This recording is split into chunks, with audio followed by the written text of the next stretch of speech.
There we go. All right. So working out your deliverance. We're in Philippians 2, 12 through 18. And we're going to look at another passage that's pretty famous if you've been around the church for a while. It's provoked some controversy. What does it mean? Interpreting it. Most times I hear people try to interpret it. It's pretty labored, and it's like people lose their minds and forget that it's part of a letter where there's a train of thought going. So hopefully we'll be able to get into that this morning. I think it makes perfect sense whenever you understand the broader context. So again, we got to do that work to get to it. So let's start off. So then, my dear friend, so that's a transition phrase, statement, word, referring back to what he's just said, Paul. So what has he just said? Well, I'm not going to go back through this. This was last week's teaching, which you can find on YouTube. It's about making our attitude like that of Christ, thinking and acting like Jesus.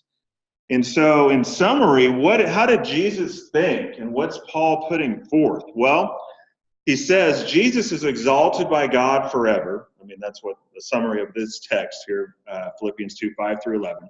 Why is Jesus exalted by God forever? Because Jesus chose to limit and humble himself.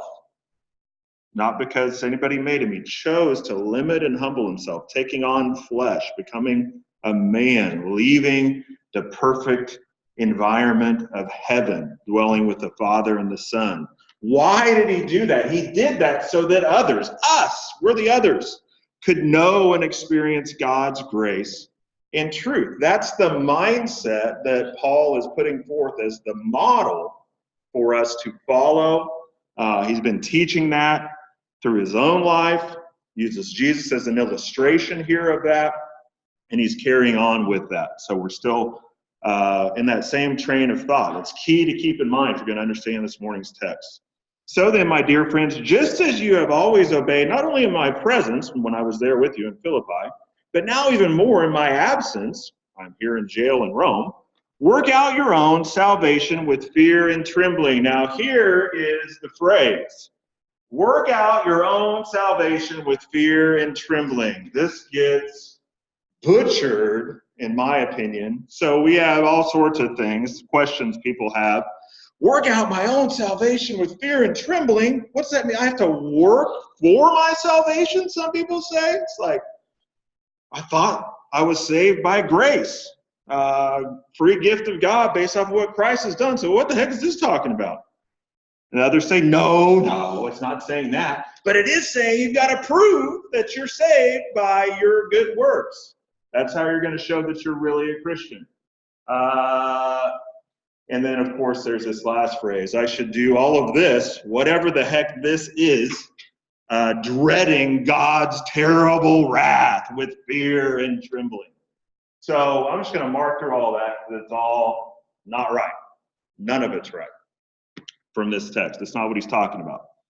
What Paul's doing here is bringing together 4 strands of thought, illustrations that he's been making, and this phraseology that he's got here, working out your own salvation, would have been clearly known to the original audience and connected with them, but we got to do some work to get there. So we got to do some translation work. I'm not doing anything heretical, by the way, just so you know. I'm not messing and adding things to God's word. What I'm getting to is words have a range of meaning. And so when the translators of this text are trying to take it from Greek and put it into English, they're having to make choices based on the context. What particular usage of this word best fits this context. So we're going to do that this morning. Let's start out with kind of the key word here, working out your own salvation with fear and trembling. Now, when we see salvation, what we immediately think about, I would propose, is being forgiven for our sins, escaping hell, going to heaven. The word salvation doesn't just mean that, though, at all. It's not a spiritual term. It's just a normal term. The Greek word soteria, right there, It can be translated salvation, perfectly fine, but it can also be translated deliverance. They really mean the same thing. It means to be delivered from a situation that is you don't want to be in, that's unpleasant. I think I would propose, because of what we tend to do with salvation, like we just immediately go off into the weeds with thinking that always has to do with being saved in terms of being forgiven, getting to go to heaven. This context, I would rather say deliverance, because it gets to what Paul is actually saying. Work out your own deliverance with fear and trembling. Okay, so I'm going to keep the edits up there, keep the train of thought, try to keep following with me here. It also says, and at least in the text I use, work out your own deliverance, we're now going to say, with fear and trembling. We're going to strike out own because it's not in the text at all.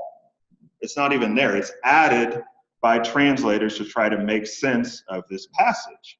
And what it ends up doing is, what does it do for us individualistic Americans? It draws the focus into, I need to work out my own little salvation. Randy needs to work out his own little salvation. It makes an individual focus. There is an individual focus here. There's also a corporate one, big time. So now the big key phrase, work out your deliverance. Now, here's some interesting things here.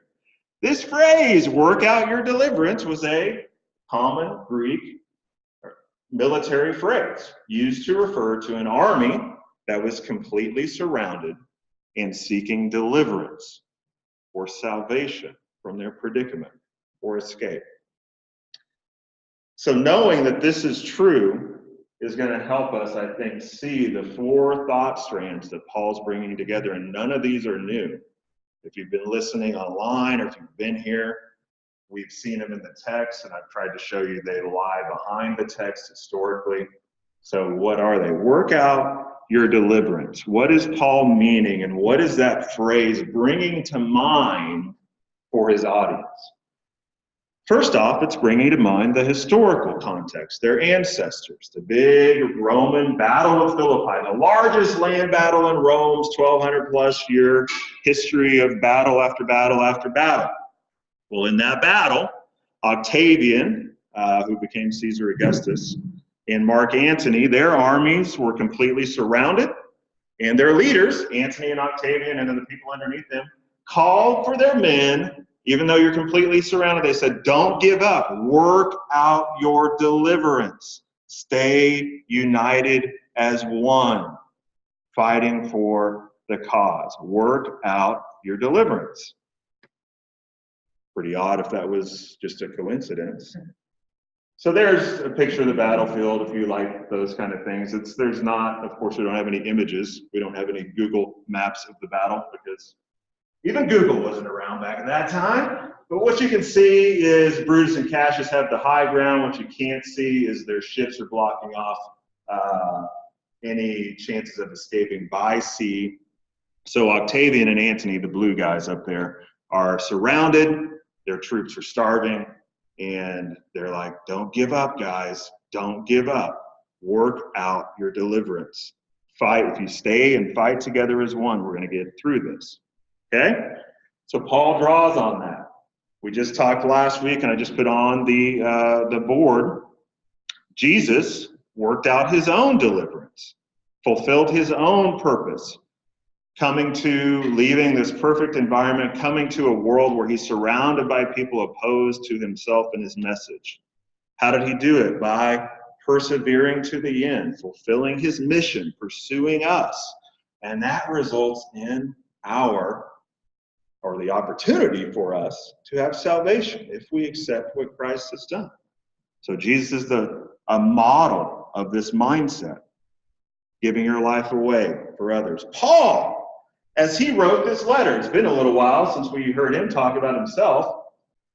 He was working out his own deliverance. How? He's in jail. He worked out his deliverance by pursuing his captors with the gospel. How do I know that? Well, he tells us that way back there in Philippians 1, 18 and 19. Following a passage where he's like, some people are just wanting to drag my name through the mud by proclaiming Christ and trying to build up their own little kingdom and stuff.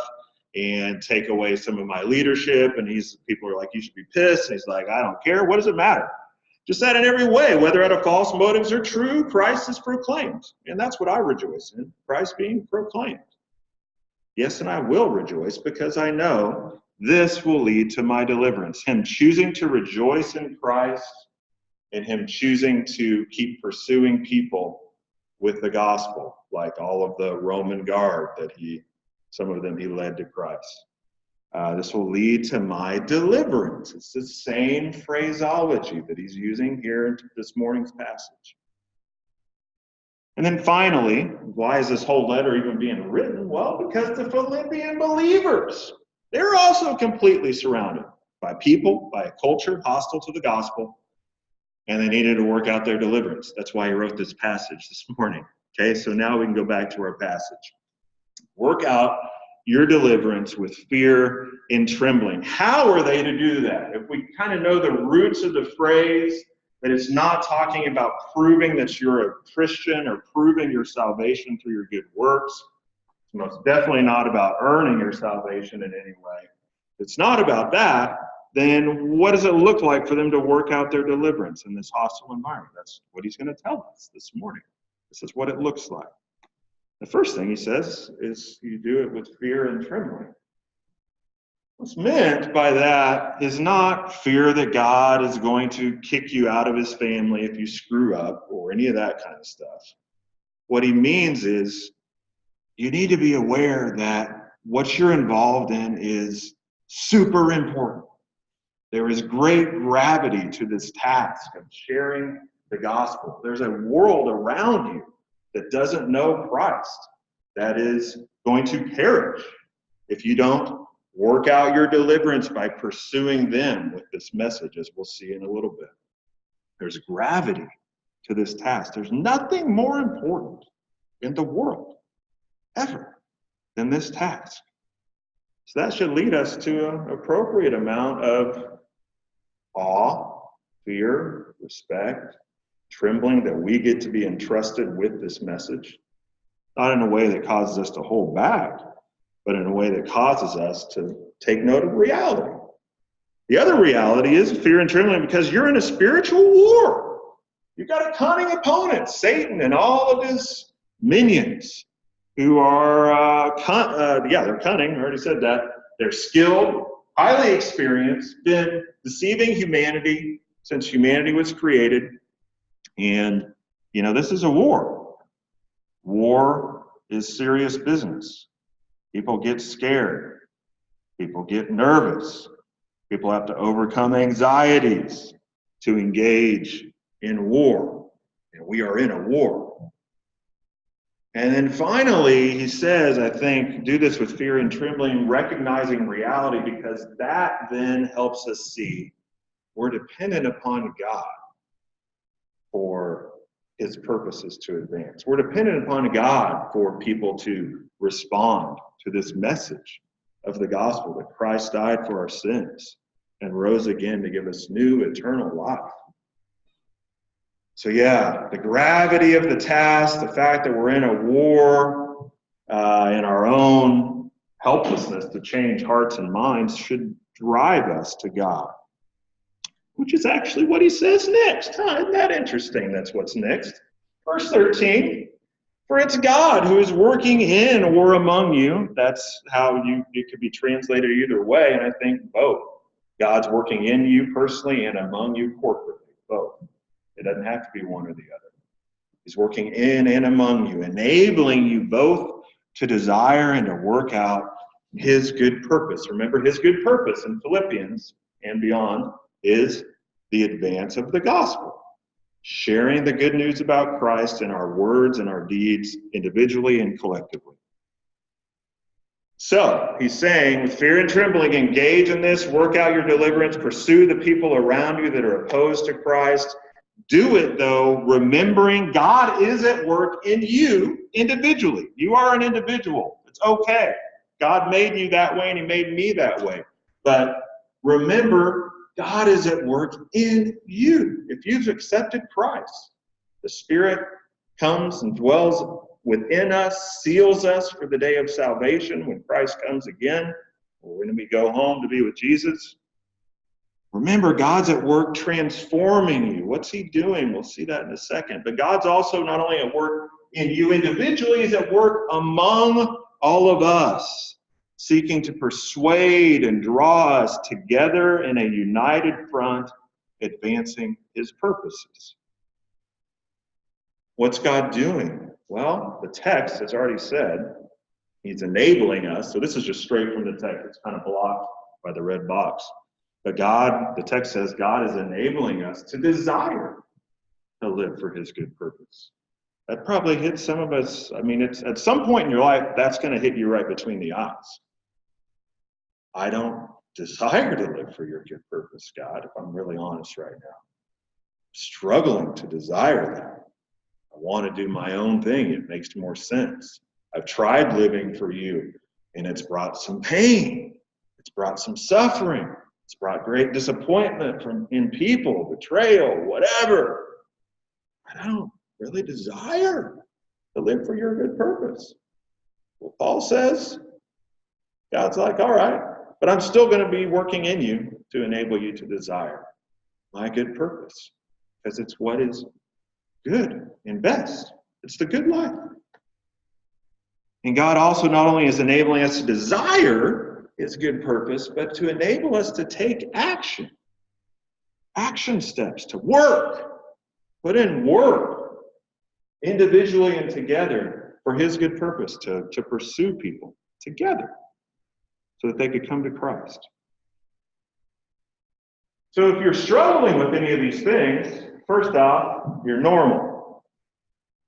Second off, that's not how you're supposed to say that, but second off, the answer, if you're struggling with any of those four, is the same. Turn to God and ask him to keep enabling and keep stirring up your desire and your courage to take action for him.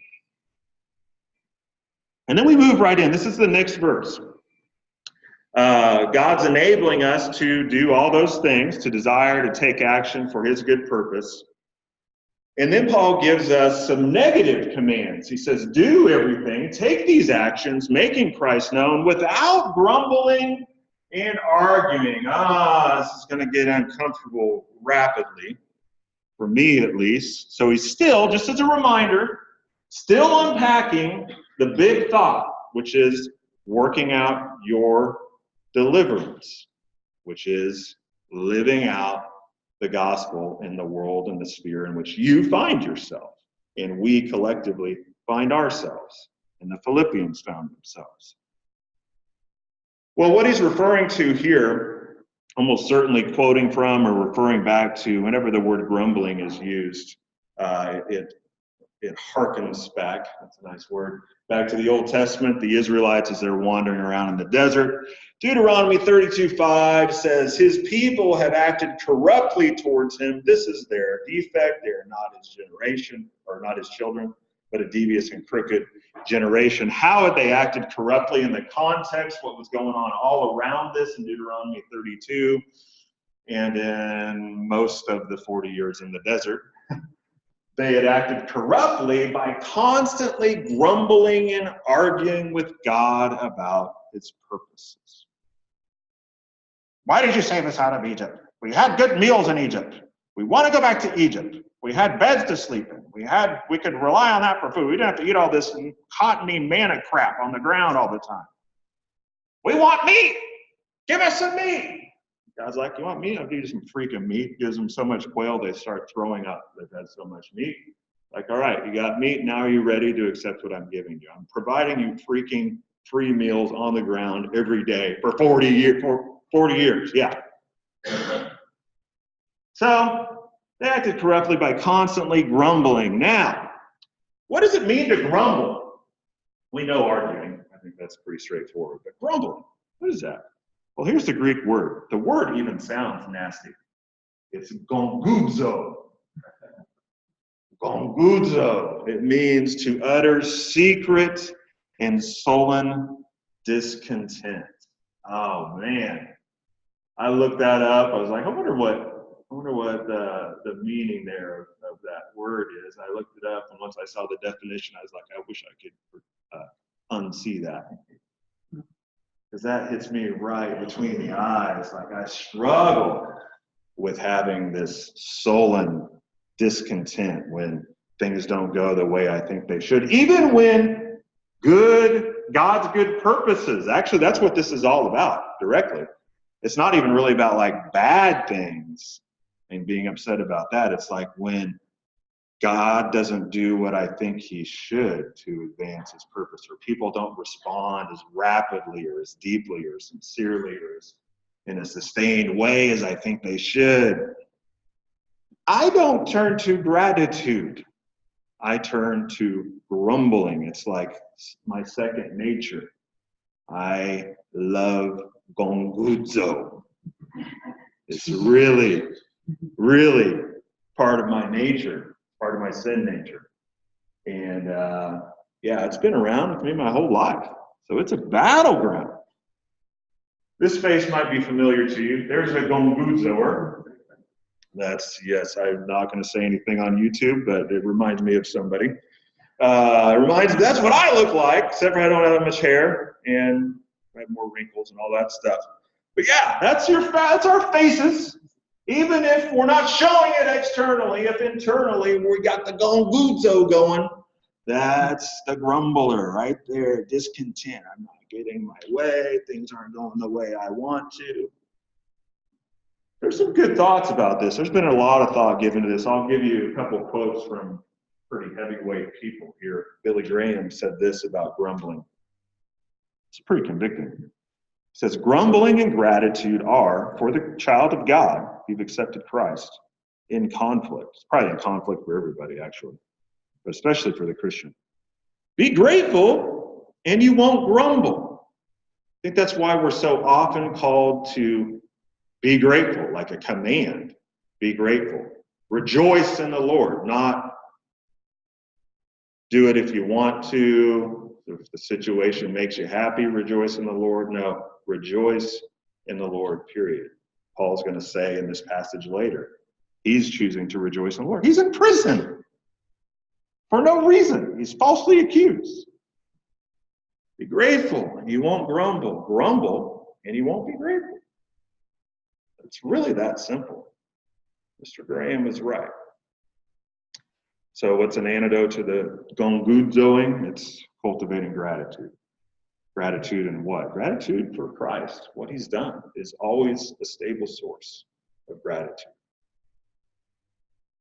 Well, if you want to quote someone, I guess this is the guy you're supposed to quote, because he has so many great things to say. He says this: hell begins with a grumbling mood, always complaining, always blaming others. You know, he talks about this in The Great Divorce, a book of his that kind of explores, it's an allegory or whatever, explores heaven and hell and everything. And his conclusion there is people are in hell because they've chosen to be there, because they don't want anything to do with God and they want to live in their own world where things go the way they think it should. And they become more and more and more and more into gonguzo, grumble, grumble, grumble. Lewis is right. Well, why do we do everything without grumbling and arguing? Well, Paul gives us a so that. So that, here's why, you may be blameless and pure, children of God, who are faultless in a crooked and perverted generation. Now, that doesn't mean, obviously, we don't sin, but he's saying if we can largely eliminate grumbling and arguing in our midst, we are going to be so different than the world.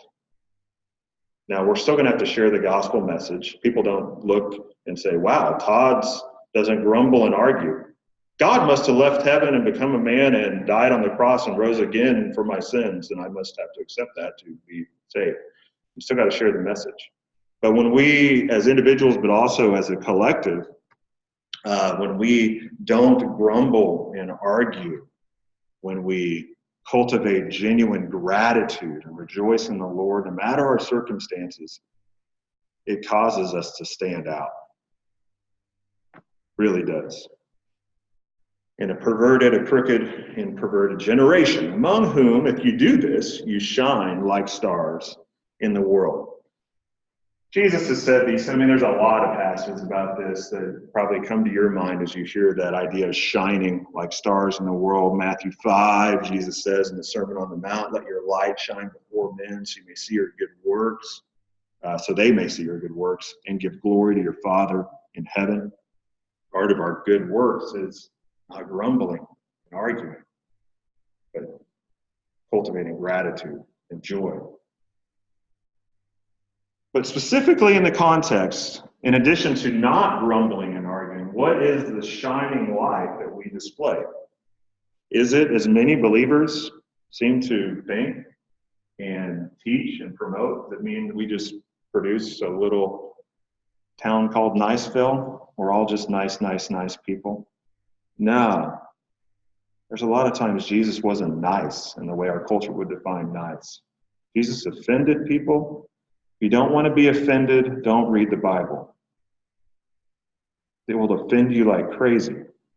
So it's not just about being nice. Of course, being nice is not a bad thing. Being approachable, kind is a better word. Nice is like butt kissing, telling people what they want to hear and not making waves. What is the shining light, though, that believers are to display before the world as we don't gonguzo and argue and do all that stuff? Well, Paul tells us, hold firmly to the message of life. Now, we got to do some more work on this because there's other options. If you had a Bible in front of you, or if you pulled it up on your phone or whatever, if this is an option in your phone app or whatever, it'll tell you. It could mean hold firmly to the message of life. So this may be the right translation here. Some translations go another direction, though, and say, no, it means hold forth the message of life. And I'd say between the two, that seems to be a better fit for the context. It's totally equally valid as a translation option. But again, I'm going to say the language points towards it being both. The context all points towards it being both. You're going to shine like stars in the world. You're going to not grumble and argue, not through willpower. That's never going to work.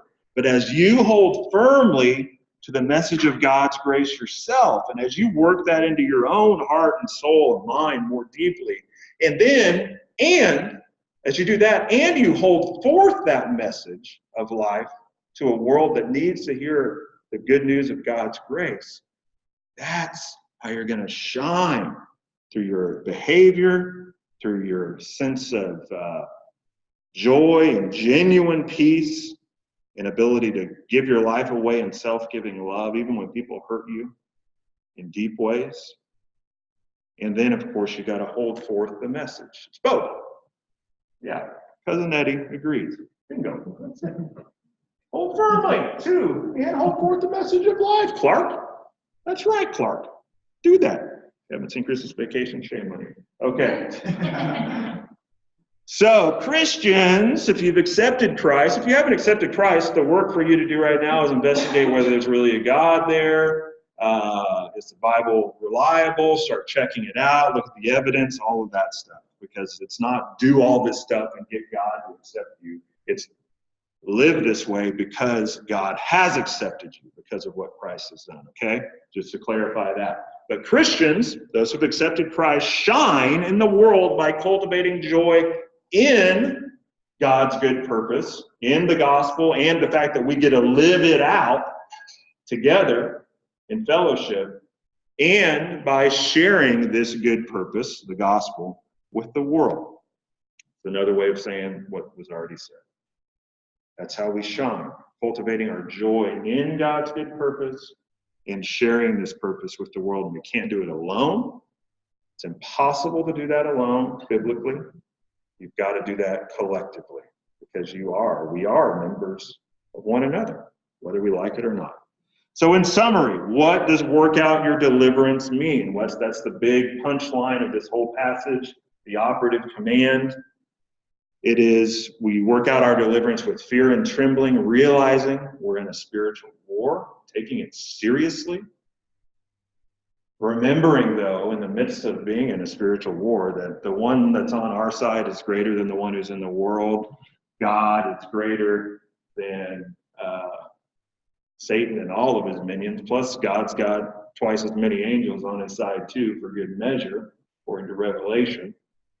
So remembering God is working among all of us together, corporately, and in us individually, enabling us to desire and to take action for his good purpose. If you're not experiencing those things, ask God to do it, or ask God to help you see it. He's already doing it. The text says he's already doing it. So ask God to help you see it and respond to what he's doing. We work out our deliverance, resisting the urge to grumble and argue about the development of God's good purpose. Grumbling and arguing about God's provision for us. Grumbling and arguing about all sorts of things. And we work out our deliverance, finally, like what we just studied, holding firmly to and holding forth the gospel in a dark and desperate world. So that's what he means by working out your deliverance. But there's one final thought strand that ties all of this together and kind of reinforces it and gets us through to the end of our passage. So I'm going to look at that real quick, and then we'll have some time for discussion and prayer. He says, then, this is just picking, I haven't skipped anything. Paul says, if you do these things, then I can boast in the day of Christ that I didn't run or labor for nothing. So notice Paul tied his life, tied his, even in some ways, his satisfaction, his joy was ultimately tied to the gospel, but in many ways his joy was tied to people and seeing them work out their deliverance, helping people pursue Christ and live in the gospel. So Paul is unapologetic. That's what his life's about. Then he says, even if I'm poured out as a drink offering on the sacrifice and service of your faith, what does that mean? Well, the drink offering in both Jewish and, frankly, in most Gentile religions at that time was the last thing poured out on top of the whole offering. And so what I think he's really getting at here is, I'm in jail, I'm on trial, I could die. And so even if I die because I have given myself to making Christ known, helping you live for Christ, helping you work out your deliverance. Even if I die, then my death is kind of like a drink offering being poured out on what you're after. So even if I die, I'm still delivered because I get to be with Jesus forever. He'll talk about that more in chapter 3. Where do we end there? Okay. I am glad, he says, and rejoice with all of you. In the same way, you also should be glad and rejoice with me. There's that joy in spite of his circumstances, even facing death, his joy tied to these Philippian believers who he loves so dearly. We'll see next week, they provided for him financially, sacrificially. There was deep, deep fellowship and love between Paul and the Philippians. And so he's like, I rejoice in you guys, and I'm going to rejoice even more as you keep working out your deliverance. Yeah, so the source of Paul's joy and the source of our joy is being poured out together for the gospel. That's counterintuitive in America, I would say. Joy comes by me pouring out my life. That sounds depleting. Then I'm not going to have anything. Well, that's a scarcity mentality. No, we actually, as we pour out, we're filled up through Christ. Proverbs 11:25, I think it is, says, generous man will prosper. He who refreshes others will himself be refreshed. As we refresh others, we are refreshed. We live in a culture that says, obsess about your refreshment, and nobody's ever refreshed. So as we pour out together for the gospel, it leads us to rejoicing. God in his good purpose. We see that it is good. And what Paul is saying is, if you want the good life, this is the good life. Even if you die for it, it's worth it. Work out your deliverance. Stay together, rooting your identity in the gospel. pursuing people around you with the gospel. Do it with fear and trembling, because you're in a war. But remember, God's working in you and among you, enabling you to desire and to work out these things. So that's what I got this morning. Questions or comments that you guys have about this teaching?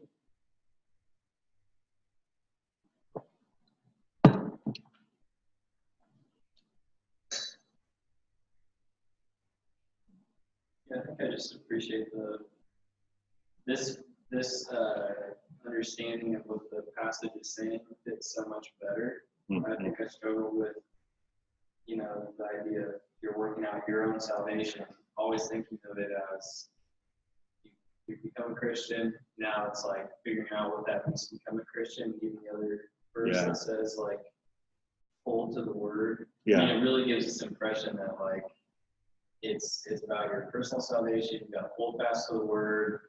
Otherwise, kind of talk otherwise about what? Like, it's always freaking me out. Yeah.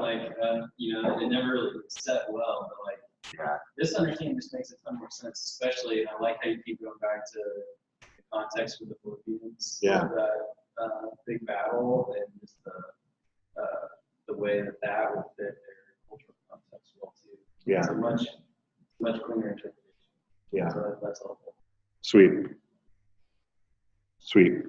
Yeah, it feels like I know it's kind of dumb, but it feels like a Braveheart speech to the Philippians a little bit. It kind of gets you going, and it gets me going. I think it is. It is an inspirational written speech. Yeah.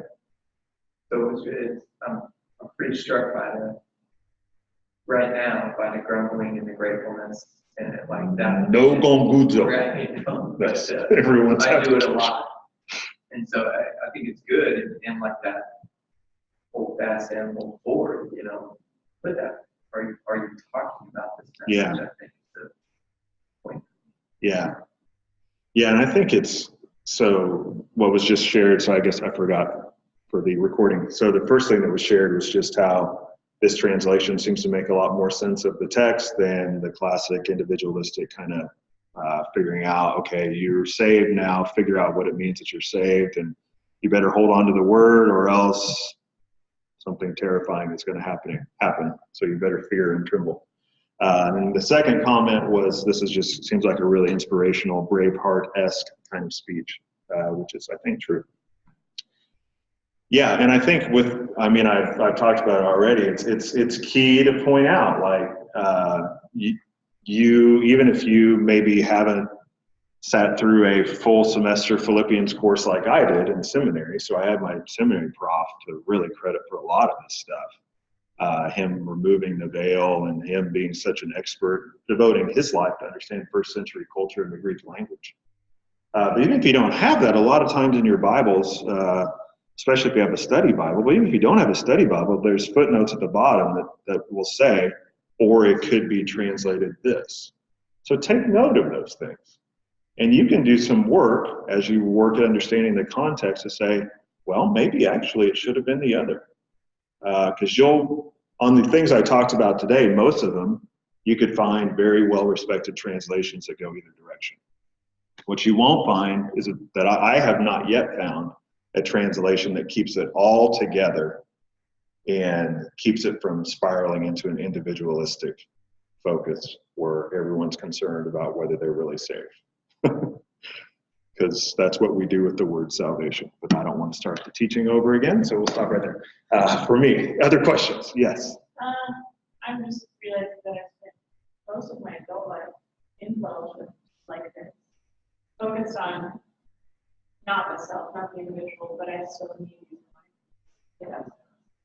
Yeah.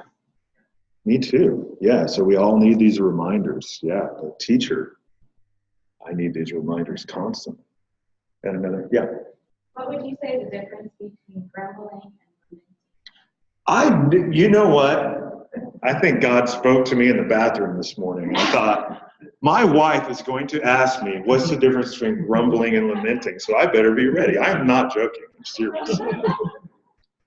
So lamenting, I think the big difference, it's a great question. I I don't know the Greek for lament, but it's probably not as cool as gonguzo, first off. But grumbling, I think, has to do with accusing God in a sustained sort of way. Accusing God and being discontent in a long-term sort of way. Lamenting tends to be God approaching God personally, relationally, asking God questions. Why, God, if you're like this, then why are things actually like this? What I'm experiencing doesn't match what you say is true. God, change all of this. So in lamenting, you're appealing and relating actually to God, even if it is like it takes on the form of a complaint about your reality. Grumbling, and the meaning there, I mean, we could go back to it, but it's this sullen discontent where you are not relating personally to God as much as you are accusing in his character. You are not trustworthy. Instead of, God, I believe you're trustworthy, but like David does in various psalms and other psalmists do, why do the wicked do well and the righteous are struggling? It doesn't say, God, you're a but. I mean, but there's some psalms that are pretty pretty raw. So with the grumbling, we're going to go through some grumbling moments and God can take it, but I think the staying in a grumbling spot, I'd say we're in a culture that is in a sustained grumbling spot. It's called cynicism in our culture. But that's what I'd say the difference is. It's a little, I don't know if that helps. It's a little bit fuzzy, I think, because I think it is a little bit fuzzy. But to me, I think, as I understand it, at this point, it has a lot to do with how you approach God. Is it just an accusation and I don't want to relate to you, God? I'm just going to accuse you from afar and grumble and whine like the Israelites did. They're the great example. And I don't want to be with you, God. I want to go back to Israel or to Egypt. Lamenting is staying in there with God like Job. God, don't get it. You need to give me some answers. But he stays in there with God. And at the end, God corrects Job, says, dude, what's up with the questions? You don't understand, even if I answer. But he commended Job's approach. He commended Job's lament. So Job was not gonguzoing. He was lamenting. So that's what I got for that. That's a great question. I'm glad I thought about it ahead of time a little bit. Other thoughts? I've never thought about that association. Grumbling and thankfulness. Yeah. I think for me, I'm thinking about I don't think I'm going to stop doing that unless I choose to replace that with thankful. Yeah. Yeah. And I found when I do that, I can just feel my spirit and soul just being refreshed. Yeah. Bring to God. That brings specific things. So I just never thought about that. Yeah, so the thought there was grumbling won't really, just not seeing the connection between grumbling and gratitude before, and grumbling really probably won't go away unless it's replaced with gratitude. That's kind of what I think Billy Graham was getting at. I think he's right. So we must resist the bad thing, right? Resist the grumbling, but just resisting is never enough for any of the bad things, because they'll just come back in with more fervor. Resist the bad thing, the grumbling, but replace it with gratitude. Intentionally, proactively cultivate gratitude. Rejoice in the Lord. Command. Yeah, good point. Anybody else? Comment? Question? Well, let's pray. Stop the recording and we'll pray together.